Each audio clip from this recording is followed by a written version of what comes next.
amados, nós vamos prosseguir na nova série de exposições bíblicas chamada Unidade na Diversidade, baseada em 1 Coríntios, né? Hoje o nosso tema é Cooperadores em Cristo. Sugiro que você, ao longo desta jornada, que começou aí há 2 semanas atrás, ao longo das próximas semanas, você vai lendo a carta, a primeira carta do apóstolo Paulo à igreja de Corinto. Lendo, e à medida que você está aqui conosco, a cada domingo sendo ministrado, Deus já vai falando ao seu coração, e aqui aos domingos o pastor e a ministração também vai falando ao seu coração, e Deus vai tratando.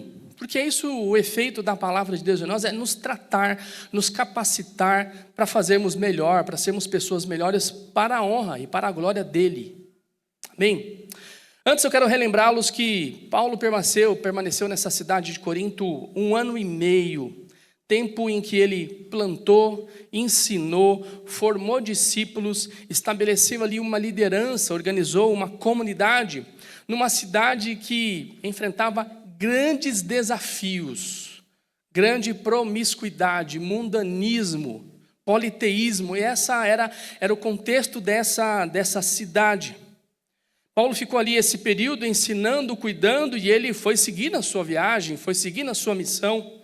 Mas ao receber as notícias de que aquela igreja havia regredido na sua fé por conta dos seus maus comportamentos, adotando ali um comportamento de divisão, imoralidade, desordem no culto, o apóstolo Paulo não pôde se calar e ficar indiferente, e Deus o levanta para enviar uma carta, porque ele já havia recebido visita de alguns irmãos, cartas de outros, e ele precisava reagir em nome do Senhor Jesus para enviar uma carta pastoral. É uma carta pastoral que é firme, como a verdade exige, afetuosa como o amor cristão requer. Paulo chama os irmãos, a igreja de irmãos. Nós somos um só corpo, irmãos, então tem um carinho. É profundamente centrada na única direção que é capaz de restaurar a igreja, que é a cruz de Cristo. Paulo vai falar isso no começo, no meio e no fim da sua carta, que Cristo e a sua cruz é o fundamento principal, não há outro, nem homens.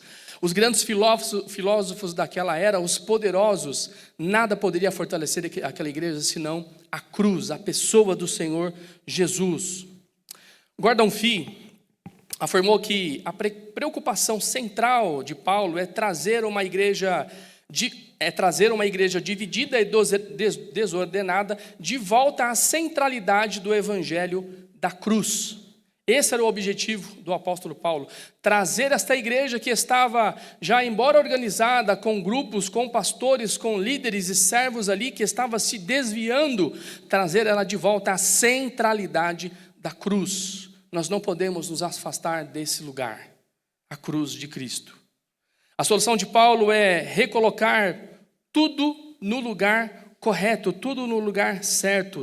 Os líderes são servos de Deus. E a gente vai falar um pouquinho sobre isso novamente, recordando aquilo que lá no primeiro capítulo, como o pastor André ministrou aqui, falou aos nossos corações sobre as divisões na igreja. Ele vai colocar para os irmãos, os líderes, nos seus devidos lugares, que é um lugar de servo.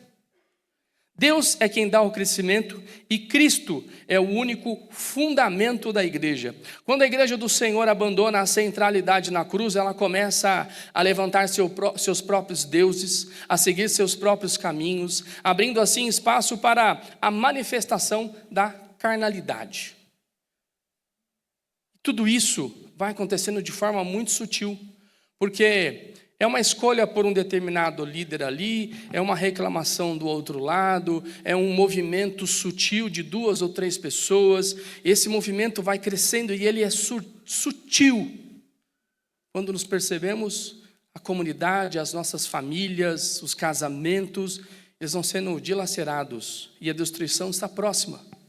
Então, quando essa mentalidade mundana floresce dentro da igreja, passamos a reproduzir os comportamentos, valores e padrões desse mundo caído, de onde a gente um dia negou. A gente tomou uma decisão diante do Senhor.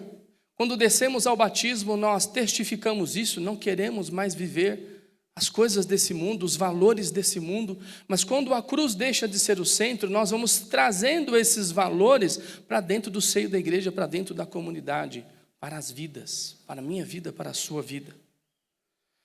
Por isso é importante estarmos presentes. Eu gosto muito de pensar na ceia do Senhor como essa oportunidade de nós voltarmos ao início, voltarmos à razão, voltarmos a pensar na cruz, no sacrifício, na entrega do Senhor Jesus.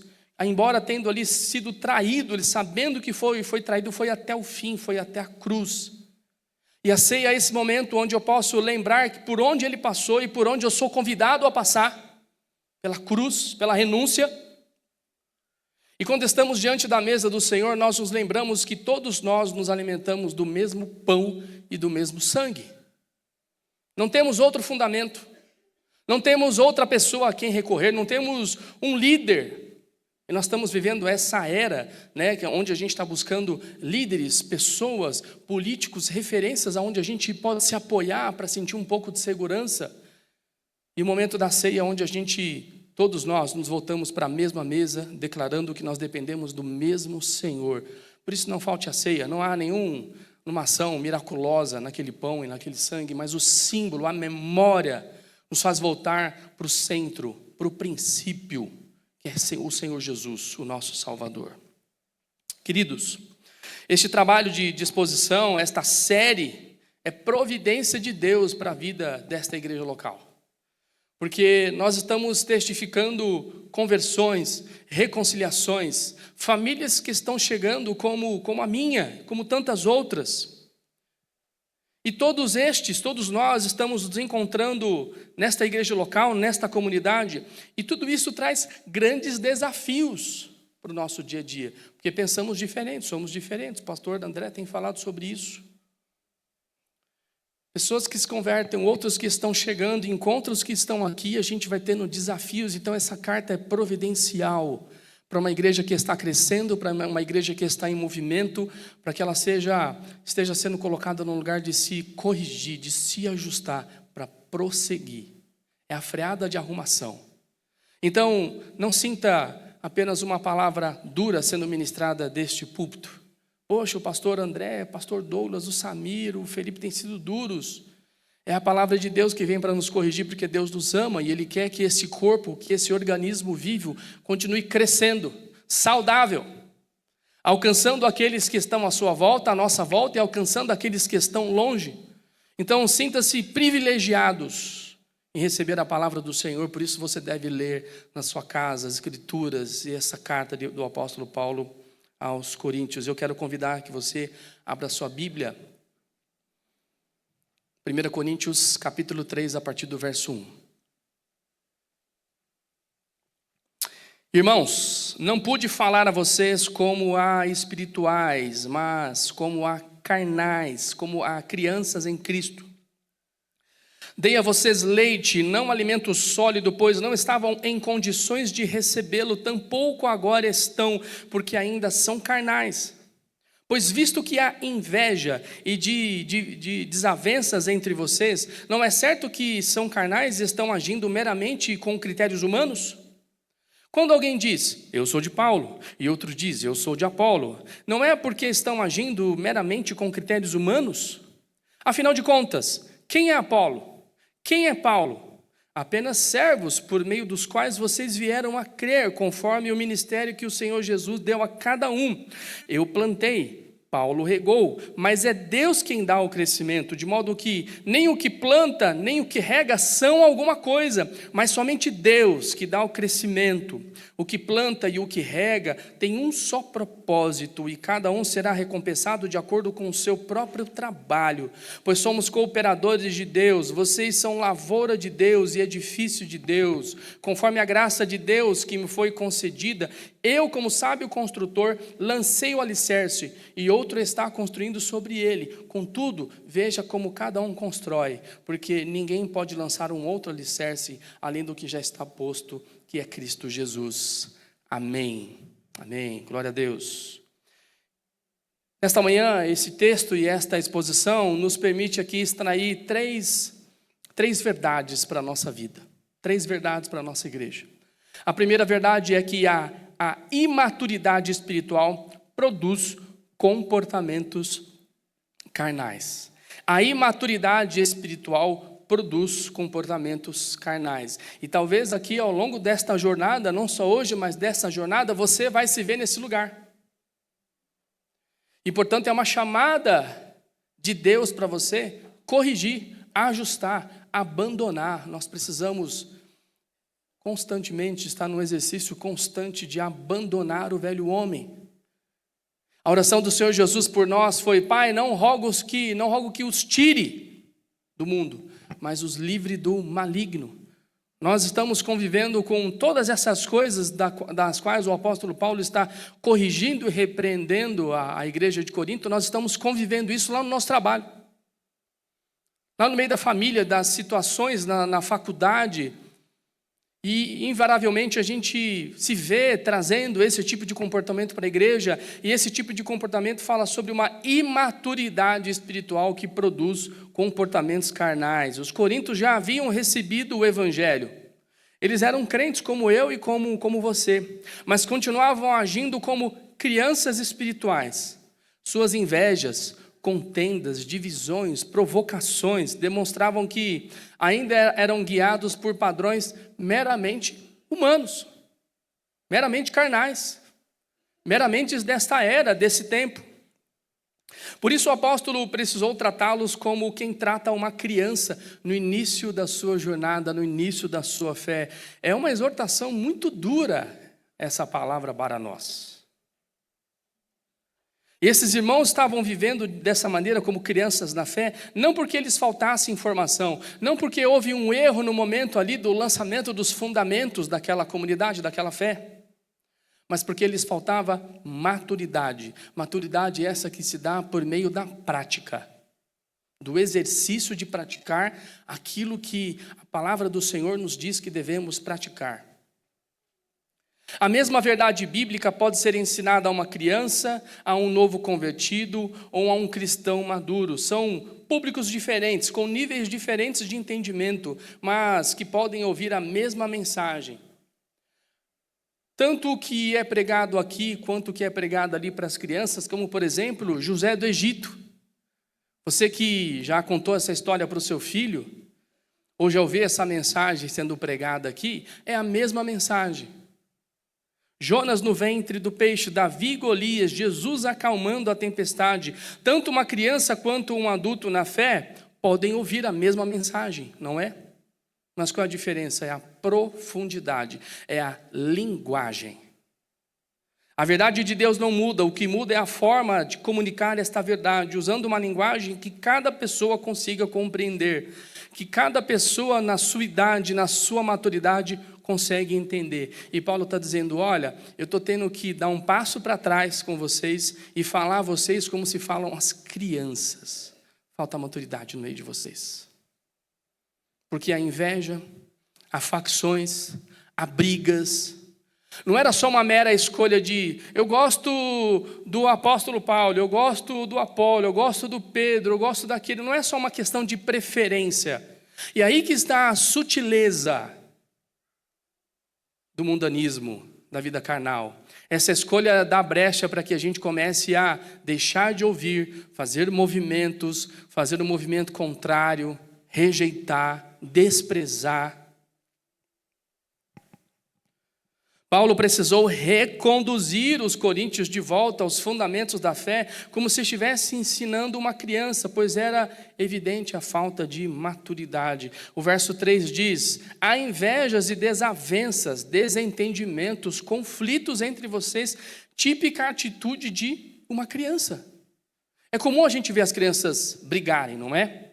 Eu tenho ali o João com 5 anos, a Mariana com 12, e eles brigam. Um provoca o outro, é normal. Eu e a Cíntia tem que estar lá, como é comum para todos os pais, avós, tios, dar bronca. Para, é teu irmão. Por que você está fazendo isso com teu irmão? Para de bater nele, para de empurrar ele. Não é verdade? E se eu disser para os irmãos que essa igreja, e talvez nós, estamos reproduzindo esse comportamento também. Eu gosto daquele irmão eu não gosto. E aí gastamos tempo em falar mal, em criar desavenças, quando na verdade a gente deveria estar criando pontes. O reverendo Hernandes Dias Lopes diz que um crente imaturo, em vez de construir pontes de comunhão, cava abismos nos relacionamentos. Em vez de ser um ministro da reconciliação, está sempre se envolvendo em intrigas e contendas, formando partidos e grupos dentro da igreja. Ele cria ou segue facções dentro da igreja ao invés de laborar pela paz, de trabalhar pela paz, de ser um agente da paz, de ser um agente da reconciliação. Bem-aventurados pacificadores. Aqueles que pacificam corações que estão vivendo no abismo com o amor e a graça de Deus. Mas eu diria também que esses pacificadores, eles têm que criar pontes, têm que pegar na mão. E um crente imaturo não faz isso. O crente imaturo, ele constrói muros. Ele quebra as pontes. Ele cria distanciamento, porque, fala a verdade, meus irmãos, dá trabalho o relacionamento. Nos relacionarmos dá trabalho. Conviver com as diferenças dá trabalho, é difícil. O verso 4 diz: quando alguns crentes diziam, eu sou de Paulo, e outros eu sou de Apolo, eles estavam criando pequenas e sutis divisões dentro da igreja. E aqui está o detalhe: é pequeno, é sutil, é aparentemente inofensivo. Eu gosto daquele irmão. E a gente começa a escolher até o dia que a gente vai na igreja, porque eu sei que pela escala vai estar aquele irmão. Ou vai estar aquele outro irmão pregando, ou na direção, ou dando aula. Se for aquele irmão, eu não vou. Rejeição. Você não está rejeitando o irmão. Você está rejeitando o Senhor que está ministrando por meio dele, que escolheu ele. E essa divisão causa distanciamento, causa um abismo. Nós, seres humanos, temos essa grande tendência e a capacidade de fabricar seus próprios ídolos. Facilmente colocamos pessoas, líderes, preferências e métodos no lugar daquele que pertence somente ao Senhor. E se você esteve aqui na EBD, e eu peguei um trechinho aqui, enquanto a irmã Vânia estava ministrando, ela falava justamente sobre isso. Coisas, pessoas, ideias que colocamos no lugar de Deus. E nós somos fazedores de ídolos. Olha como está a nossa política. Como nós estamos divididos. E isso chega dentro da igreja também. Isso vai afetar a vida da comunidade. E a gente começa a dividir a igreja entre esquerda, direita, centro, quando o reino de Deus está acima de tudo isso. O reino de Deus está acima de tudo isso. Nós não podemos nos permitir ser nivelados por comportamentos mundanos. Queridos, nós podemos ser levados também a este mesmo lugar de idolatria, escolhendo uma pessoa, um ídolo. E de novo, eu quero chamar a sua atenção, porque isso são comportamentos sutis.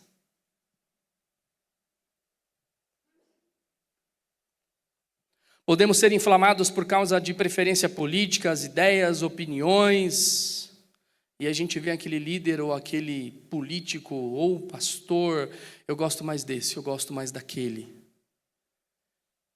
Isso vai causando entristecimento no nosso coração, porque a gente passa a rejeitar o outro se sente rejeitado, e ao invés de nós estarmos num lugar exercendo a nossa comunhão, apesar das nossas diferenças, nós estamos nos apegando às nossas diferenças, quando nós temos um firme fundamento que nos une, é o Senhor Jesus. Nós precisamos pensar mais nas coisas do alto. Precisamos estar revisitando constantemente a palavra de Deus, que nos remete para esse lugar das coisas superiores, maiores, sublimes, gloriosas. E o mesmo apóstolo, escrevendo aos Colossenses, no capítulo 3, versos de 1 a 3, diz o seguinte: portanto, já que vocês ressuscitaram com Cristo, dediquem-se às coisas que são do alto, onde Cristo está, sentado à direita de Deus. Pensem nas coisas do alto, não nas coisas da terra, pois vocês morreram e a vida de vocês está escondida em Cristo Jesus. Glória a Deus, a nossa vida é de Jesus, a sua vida é de Jesus. E embora você é desafiado a trabalhar, a lutar, a conquistar, a cuidar bem da sua família, tudo isso é importante, mas nós não podemos nos esquecer do nosso Senhor Jesus, da onde Ele veio, por onde Ele passou, por que Ele passou por isso. Passou por uma cruz, morreu a minha morte, a sua morte, ressuscitou, subiu ao céu, enviou o seu Santo Espírito, não estamos sós. E aí nós precisamos constantemente sermos exercitados a pensar nas coisas que são do alto e não na da terra, porque tudo isso passará. Por onde você tem nivelado o reino de Deus, meu amado irmão, minha amada irmã? Você tem nivelado o reino de Deus com as coisas dessa terra? Ou tem nivelado Deus pelas coisas do alto, onde Cristo está assentado e onde nós estamos guardados? Segunda verdade revelada neste texto. A imaturidade espiritual reconhece que Deus é o centro da obra. A imaturidade espiritual reconhece que Deus é o centro da obra. Prosseguindo no combate ao culto, à personalidade, porque sutilmente era isso que estava acontecendo, esse culto à personalidade, Paulo mostra que o foco da igreja nunca deve ser no mensageiro, mas na mensagem e na origem desta mensagem, que é o nosso Senhor, que vem do nosso Senhor, que é do nosso Pai. Afinal, o apóstolo Paulo, Apolo e tantos outros são apenas servos, são meramente servos por meio da mensagem que vem de Deus. A mensagem é de Deus.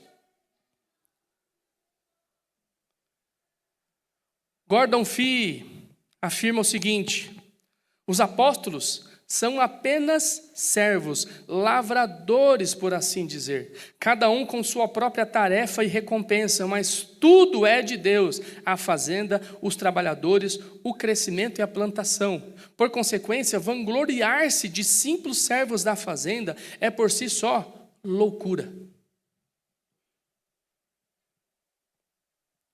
Paulo não está aqui incitando e dando qualquer indicação que devemos desprezar os nossos líderes.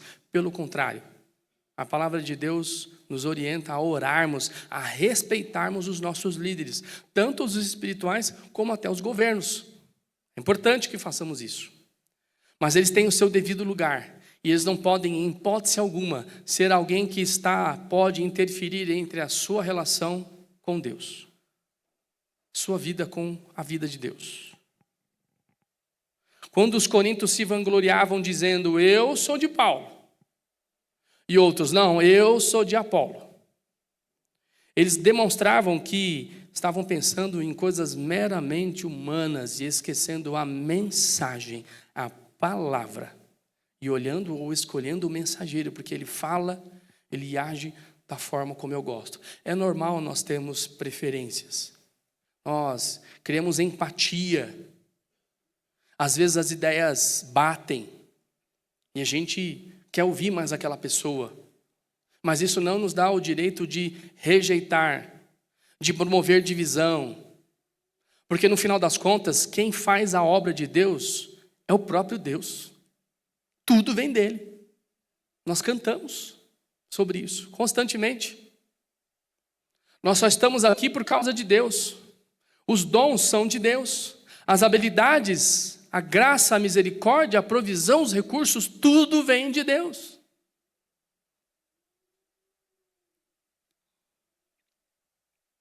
Eles estavam tratando os servos de Deus como se fossem senhores da igreja, mas Paulo os questiona. Quem é Apolo? Quem é Paulo? O próprio Paulo. Quem vocês pensam que eu sou? Que ideia é essa equivocada que vocês têm a respeito de mim? Vocês estão me querendo colocar num lugar que não é meu. Aplique isso a várias coisas na sua vida, na sua realidade, no momento político como a gente está vivendo, é um ano de eleição, e a gente vai ser provocado desafiado, confrontado a escolher um lado e a rejeitar e nem orar pelo outro. Quem são esses homens?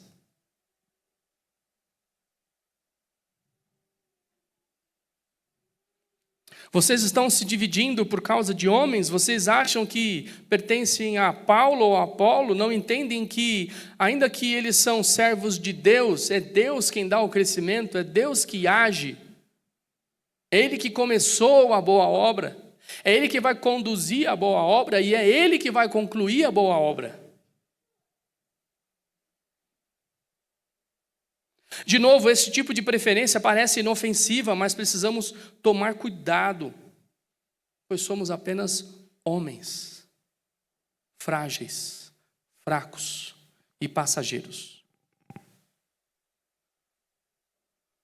Verso 6, o apóstolo continuou dizendo: eu plantei, fiz a minha parte. Apolo veio e regou, mas é Deus quem dá o crescimento. É Deus. Você não dá ordem para a planta, cresce planta. Você joga lá uma semente, você prega o evangelho, a pessoa recebe o Senhor Jesus, ela é discipulada e não há uma ordem que você dá para ela assim, cresça, amadureça. É um processo misterioso da graça de Deus, é Deus quem age. E Paulo diz, é Deus quem dá o crescimento, de modo que nem o que planta, nem o que rega são alguma coisa. Olha que palavra dura. Vocês estão aí colocando esses homens nesses lugares altos, eles não são nada. Eu sou, diz o Senhor. Há vários ministérios na igreja e todos possuem sua importância na obra de Deus, mas nenhum servo deve ser colocado acima do outro, pois a ênfase não está no obreiro, mas em Deus que dá o crescimento. O dom é dele e retorna para ele. A igreja, como corpo que é, possui muitos membros, diferentes funções, diversos dons e ministérios, cada um serve de uma forma, cada um pode contribuir de uma maneira maravilhosa, mas todos dependemos do mesmo Senhor, todos. Não há um super-homem aqui, não há uma super-mulher aqui. Há habilidades diferentes, conhecimentos diferentes, mas que sozinhos não tem efeito nenhum. A maravilha está quando Deus age por meio de nós, apesar de nós.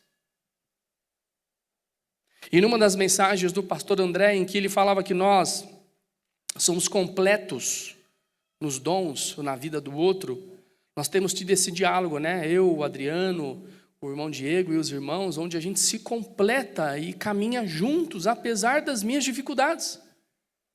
E assim deve ser os outros ministérios da igreja. Cada um no seu conhecimento, cada um na sua habilidade, cada um com a sua visão, um completa o outro. E todos nós glorificamos a Deus, porque é Ele, somente Ele que merece honra, glória e louvor. Verso 8 diz, o que planta e o que rega tem um só propósito. Tudo o que fazemos aqui tem um só propósito, a glória de Deus, a edificação do corpo e a expansão do reino de Deus por toda a terra. E cada um será recompensado de acordo com o seu próprio trabalho. A igreja não pertence àquele que plantou e nem ao que regou ou ao que rega. O trabalho de cada um revela um só propósito, a glória de Deus. E você, aquilo que você tem feito, tem contribuído para a glória de Deus nesse lugar? Aonde você está? Na realidade, no seu contexto de vida? Nós precisamos trabalhar de forma conectada a um propósito máximo. Não é realização pessoal. É a glória de Deus. E nesse sentido nós somos levados à última verdade, terceira verdade revelada neste texto. A maturidade espiritual compreende sua responsabilidade na obra de Deus. Quando entendemos que tudo é de Deus e é tudo por causa dele, por meio dele, uma vez que eu sou chamado, e todos nós somos chamados para servir o Senhor, a maturidade espiritual vai compreender que eu tenho aqui um chamado, uma responsabilidade nesta grande obra de Deus. E talvez você possa se achar pequeno, insignificante. Já estou em idade avançada, não tenho a mesma força daqueles jovens. Você tem lugar no reino de Deus. Você que acha que tem pouca habilidade, você tem lugar no reino de Deus, porque não é sobre você, não é sobre mim, é sobre Deus. E Deus faz isso mesmo, Ele chama pessoas que não têm muito conhecimento, que não têm muita habilidade, chama aqueles que têm muita habilidade também, para ensinar. E à medida que vamos nessa jornada amadurecendo espiritualmente e compreendendo a nossa responsabilidade na obra de Deus, meus irmãos, não há limites para o que Deus pode fazer.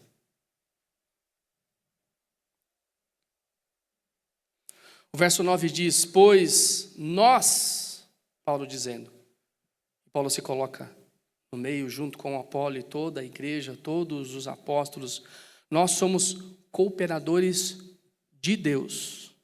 Vocês são lavoura de Deus e o edifício de Deus. Paulo no verso 9 deixa muito claro que tudo começa e termina em Deus. Para guardar um fio, no verso 9, Paulo não está dizendo que os ministros trabalham em pé de igualdade com Deus, mas que são cooperadores pertencentes a Deus. Todos nós trabalhamos para Deus. E não há ninguém aqui que está em pé, em diferença, que é maior ou menor. Há mais responsabilidade, é um chamado diferente, mas todos nós estamos para fazer a obra de Deus. E se você não está fazendo, você está perdendo esse privilégio que é servir a Deus. É uma honra, é um privilégio poder servir a Deus. Que Deus maravilhoso e grande é esse que chama pessoas como eu, com as falhas que eu tenho, que chama você com as falhas que você tem, apesar de quem você é. Deus te chama para uma caminhada de santificação, para cooperar uns com os outros na obra dele. A igreja, a lavoura, o edifício, os servos, o crescimento, tudo pertence a Ele. E é uma honra saber que eu posso contribuir com a obra de Deus, para glorificar o nome dEle, para abençoar a vida do outro irmão. Meus irmãos, isso é o reino de Deus, que não está limitado a estas 4 paredes. Não está limitado ao que é feito aqui dentro deste templo, ou nas organizações a partir deste templo. O reino de Deus é grandioso demais. E você está talvez perdendo a oportunidade, esse privilégio que é servir a Deus a partir da comunidade, no corpo. Porque o membro fora do corpo não tem utilidade. Ele só tem utilidade no corpo. Não é verdade? Tira aí um membro, o que você faz com ele? Nada. Mas no corpo ele dá apoio. No corpo ele sustenta, no corpo ele abençoa. A cooperação entre os seguidores de Cristo é um dos temas mais recorrentes no Novo Testamento. E o apóstolo Paulo, falando aos romanos, ali no capítulo 16, no finalzinho, num processo ali de despedida, ele vai citando nomes de pessoas, não para colocá-las em evidência, mas até como testemunho de que aqueles irmãos cooperaram, ajudaram, trabalharam juntos. No Romanos capítulo 16, verso 3, ele diz assim, saúdem Priscila e Áquila, meus cooperadores em Cristo. Trabalhavam comigo. Estavam juntos. Sem eles seria muito mais difícil. Verso 6 do mesmo capítulo 16. Saúdem Maria, que trabalhou arduamente por vocês. Paulo vai citando esses nomes como que dando honra ou reconhecendo, mas muito mais trazendo a visão de que essas pessoas estiveram presentes. Não se trata de aparecer, não se trata de estar em evidência, se trata de fazer parte disso. Verso 9, saúdem Urbano, nosso cooperador em Cristo, e meu amado irmão Estaques. Verso 21, Timóteo, meu cooperador, envia saudações, bem como Lúcio, Jason, Sosípatro, meus parentes. O apóstolo reconhece, não só nessa carta, mas em outras, que o trabalho de Deus é um trabalho de cooperação, é um trabalho de parceria, onde um completa o outro. E é tão maravilhoso ver os irmãos servindo. Eu Nós sempre comentamos que quando subimos aqui, seja para pregar, para cantar, os irmãos que estão ali no multimídia, nós nos unimos a todos aqueles que chegaram às vezes muito cedo para abrir o portão, fazer o café, cuidar das crianças, preparar tudo. É uma bênção poder fazer parte disso. Deus tem um chamado para você, se coloque à disposição de Deus, contribua. Talvez você está num tempo de parar um pouquinho, eu também vivi esse tempo de parar um pouquinho. É preciso parar para respirar, para ser tratado, para ser curado. Talvez esse seja o seu tempo e tudo bem. Mas não se acomode com esse tempo, não se conforme com esse tempo. Não aceite viver eternamente, até porque talvez você se decepcionou, se entristeceu, alguma coisa aconteceu, mas não pare de servir o Senhor, não. É uma honra, é um privilégio. Não pense que... Não deixe o pensamento arrogante tomar conta do seu coração.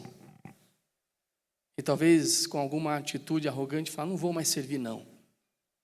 Não quero mais. Você não está negando trabalhar com os irmãos. Você não está negando servir. Você está negando servir ao Senhor.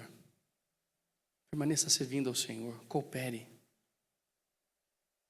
Cada pessoa com seu dom, com suas habilidades, com suas capacidades e conhecimentos se unem para fazer a obra de Deus e dar glória ao seu nome. Lá no capítulo 12, que vai ser ministrado aqui também, essa carta vai falar da beleza da diversidade dos dons e como Deus age por meio da vida de cada um dos irmãos.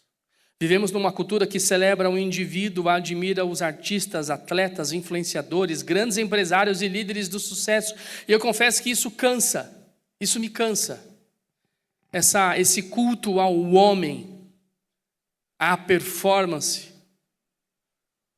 E há muitos que estão se cansando ou ficando pela jornada, pelo caminho. Nossa época gosta de exaltar nomes, construir marcas, criar celebridades. O problema é que essa mentalidade também está entrando dentro da igreja. E a gente está perdendo a beleza da comunhão com o pequeno, com o fraco. Quando elegemos ou estabelecemos líderes, ídolos, e geralmente o ídolo a gente tem a tendência de querer reproduzir o que ele faz, de falar como ele fala, de vestir o que ele veste, de ser como ele é.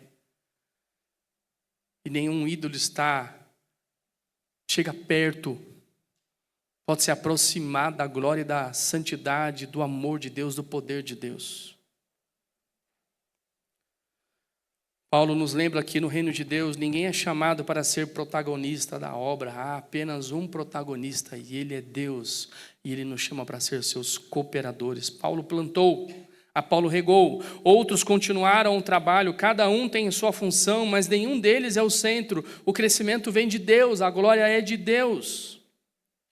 A lógica do mundo é a exaltação do indivíduo. A lógica do reino é a cooperação para a glória de Deus. Eu não faço para mim, eu não faço para você, eu faço para a glória de Deus.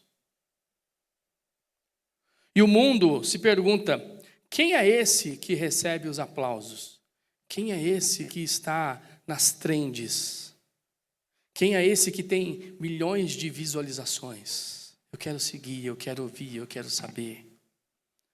Mas o reino pergunta, quem foi fiel ao seu chamado? Quem está servindo com alegria ao seu Senhor, com o dom que Ele te deu? Quem é fiel? Quem está sendo fiel? Você está sendo fiel ao seu chamado? De novo, talvez seja tempo de você ficar recluso, parar, respirar. Mas talvez esse tempo já acabou e é tempo de reagir e ser fiel ao chamado de Deus, porque o dom é dele, não é teu. Você acha que são as suas habilidades, mas dedique esse dom, essa capacidade, essa habilidade para a glória de Deus. O mundo celebra quem aparece. Deus honra quem é servo até o fim. Quem é servo ao seu chamado até o fim. Partindo para a conclusão. O apóstolo fez algumas perguntas para essa igreja, a igreja de Corinto. Quem era Paulo? Quem era Paulo? A pergunta a esta igreja é, quem é você? Quem nós somos? Quem você pensa que é? Somos uma igreja marcada pela maturidade ou ainda carregamos os comportamentos de uma criança, comportamentos infantis? Já superamos algumas diferenças? Já liberamos perdão ao invés de alimentar o rancor? Ou ainda continuamos nesse lugar, transitando no rancor, transitando na mágoa, transitando na amargura, comportamento de criança? Nem as crianças são assim, elas ficam bravas por um tempo. Não é verdade? A gente vai lá, conversa com elas, quem trabalha com criança sabe bem. Elas vão lá, depois a gente conversa, se acalma, reconcilia, segue a vida. Nós precisamos imitar as crianças nesse sentido.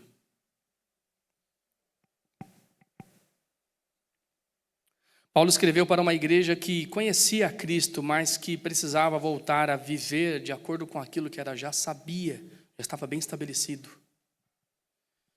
O Senhor não nos chamou para competir, mas para cooperar. Não nos chamou para formar grupos para si, mas para formar discípulos de Jesus. Não nos chamou para exaltar homens, mas para glorificar a Deus. Uma igreja madura não é aquela onde todos pensam igual, mas aquela que todos estão unidos no mesmo fundamento, no mesmo propósito que é Jesus Cristo. Amém? Feche os olhos, vamos orar ao Senhor.